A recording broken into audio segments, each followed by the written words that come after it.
നമുക്കിന്ന് പരിപ്പ് കുത്തിക്കാച്ചിയത് ഉണ്ടാക്കാം. നമ്മുടെ പരിപ്പ് കുത്തിക്കാച്ചിയതെന്നാണ് പറയുക. അപ്പോൾ അതിന് ചീരിട്ടിട്ടാണ് നമ്മൾ പരിപ്പ് കുത്തിക്കാച്ചിയത് ഉണ്ടാക്കുക. ചീര, മാങ്ങ, പരിപ്പ്, അത്ര മാത്രമേ ഉള്ളൂ കേട്ടോ. നമുക്കതിന് വേണ്ടിയിട്ട് ചീര ഒന്ന് അരിഞ്ഞെടുക്കാം. ഇത് കടയിൽ നിന്ന് വാങ്ങിക്കുന്ന ചീരയല്ല, വീട്ടിലുണ്ടായ ചീരയാണ്.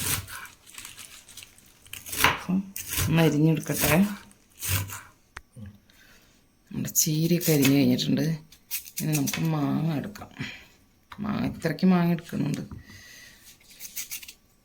ഒരുപാട് പുളി വേണ്ട, ഒരു മാങ്ങ ഫുള്ളും വേണ്ട.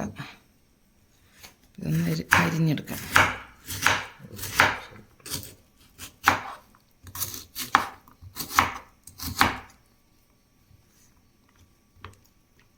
പരിപ്പ് കുത്തിക്കാച്ചാൻ പോകാമെന്ന് പറഞ്ഞോളൂ. അപ്പോൾ അതിലേക്ക് വേണ്ടിയിട്ടുള്ള പരിപ്പ് വളരെ കുറച്ച് പരിപ്പ് എടുത്തിട്ടുള്ളൂ കേട്ടോ. അത് പരിപ്പ് മാത്രം വേവിച്ചെടുക്കണം. ആദ്യം ഒരു 2 വിസിൽ ചൂടുവെള്ളം ഒഴിച്ച് കൊടുക്കാം.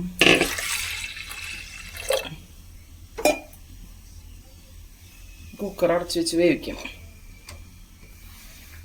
ഒത്തിരി ഇട്ട് കൊടുക്കട്ടെ. ഇട്ട് കൊടുത്തു.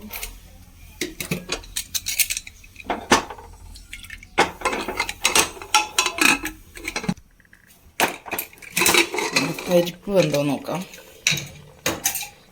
2 വിസിൽ അടിച്ച് അപ്പം തന്നെ ഓഫ് ചെയ്തു. ഇതാണ് പാകം, കറക്റ്റ് പാകം. എനിക്ക് നമുക്ക് ചീര, മാങ്ങ ഇട്ട് കൊടുക്കാം. ചീര കുറേ ഉണ്ടെന്ന് വിചാരിക്കണ്ട, അത് വേവുമ്പോൾ പെട്ടെന്ന് ഇതാവില്ല, ഒതുങ്ങി പോവും. ചീരയും മാങ്ങയും കൂടി ഇട്ട് കൊടുത്തു. അപ്പോൾ നമ്മൾ ഇട്ടിട്ടുണ്ട് ഓൾറെഡി. കുറച്ചും കൂടി വെള്ളം ഒഴിച്ചു കൊടുക്കാം. ഇതൊന്ന് വെന്ത് വരട്ടെ. ഒരു വിസിൽ, ഇനി ഒരു വിസിലടിക്കുന്നതോട് കൂടിയിട്ട് ഓഫ് ചെയ്യാം.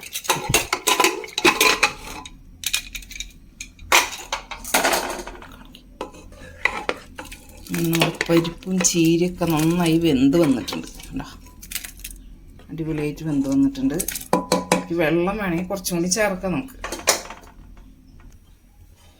നമ്മൾ ചട്ടി വെച്ചു, കുറച്ച് വെളിച്ചെണ്ണ ഒഴിച്ചു. ഒന്ന് ചൂടായി വരട്ടെ. അപ്പോൾ ഉള്ളി, വേപ്പില ചതച്ചത്, ചെറിയ ഉള്ളിയും വേപ്പിലയും കേട്ടോ, ഞാൻ ചതച്ചെടുത്തതാണ്. ഇട്ട് കൊടുത്തു. ഒന്ന് മൂത്ത് വന്നോട്ടെ. ഉള്ളിക്ക് ഒരുവിധം മൂത്തിട്ടുണ്ട്.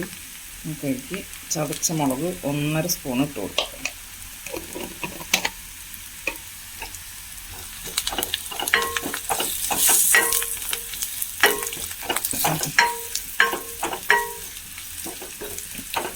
മുളകൊക്കെ മൂത്തു. ഇനി നമുക്കിതിലേക്ക് പരിപ്പ്, ചീരയൊക്കെ വേവിച്ചത് ഒഴിച്ചു കൊടുക്കാം.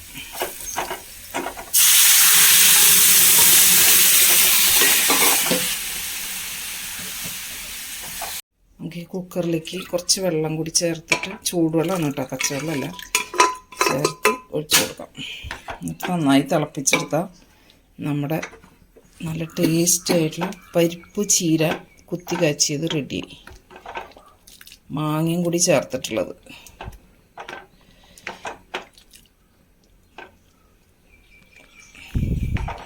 നമ്മുടെ തൃശ്ശൂർക്കാരുടെ ഒരു സ്പെഷ്യൽ ഐറ്റമാണ് ഈ പരിപ്പ് കുത്തി കാച്ചിയത്. ചിലവർ ചീരയൊക്കെ ഇട്ടിട്ട് ചെയ്യും, ചില ആൾക്കാർ പരിപ്പ് തന്നെ വയ്ക്കും. ചീര എല്ലാ സീസണിലും നമുക്ക് കിട്ടില്ലല്ലോ.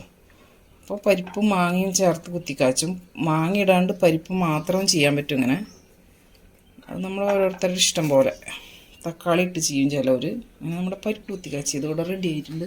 നമുക്കൊരു ഉണക്കമാന്തൽ വറുത്തതും കൂട്ടിയിട്ട് ഊണ് കഴിക്കാൻ ഭയങ്കര സൂപ്പറാണ് അത്.